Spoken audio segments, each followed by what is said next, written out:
Hello, I'm your host Muse, and this is part 3 of episode 1 of my Listening to K-pop series, and we are ending Le Sserafim. First up is the Hot EP. Guys, I really like this one. It's been about a day now, and I've already listened to it 5 times. I really like this EP. I think Born Fire is a great intro. Hot, I really like its vibes. Come Over is such a vibe. I think it's one of my favorites on the EP. And I love the vocals on Ash. And So Cynical is a great ending to the EP, and I like how it loops back into the beginning. Next up is this list of singles. At first, Difference kind of reminded me of hub music in video games, where they might have events or things like that.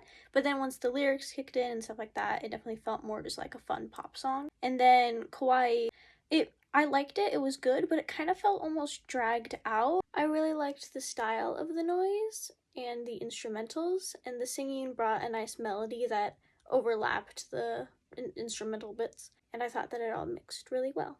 Spaghetti, I've heard many times, and I like it. It's a lot of fun. It's very much party-esque. I think it's a vibe. And Pearlies was definitely different.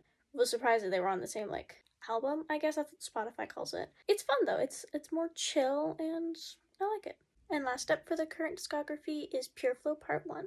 Pure Flow is a fun intro into the album, and I think really introduces the vibe well. Then Boom Ballet and Celebration I had already heard before, and I like them. I really like the Latin-inspired bits of Boom Ballet. And Celebration at first kind of has more of a singing celebration, but then at the end kind of goes into more dance break vibes, I guess, and I think it's fun. Creatures had a fun pop punk vibe that kind of reminded me of No Celestial, and I liked that a lot.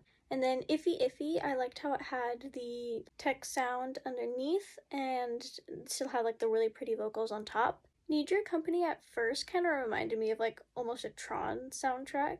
But then when the vocals came in, I thought it was super pretty, and I really liked those a lot. And then Sonder, I think it was really pretty in its sound and all that. And then Saki just wasn't really my vibe. I don't know, that's just not my that's not really my kind of music. I really liked Irony. The beat was good, and I liked the tempo and how it all flowed. And Trust Exercise, at first, I'm not gonna lie, almost felt like it was gonna go into Mystical Magical, but then just turned into a fun K-pop song. Definitely that traditional K-pop vibe, at least as far as I know. And then honestly, Liminal Space felt like something that I'd put on a study playlist. I don't know, for some reason it helped me just kind of get into a lock-in mindset. I don't know, but I liked it. Overall, I really like Le Sserafim. Definitely a good one to start the series off. If you have any suggestions for other K-pop groups I should listen to, put them in the comments.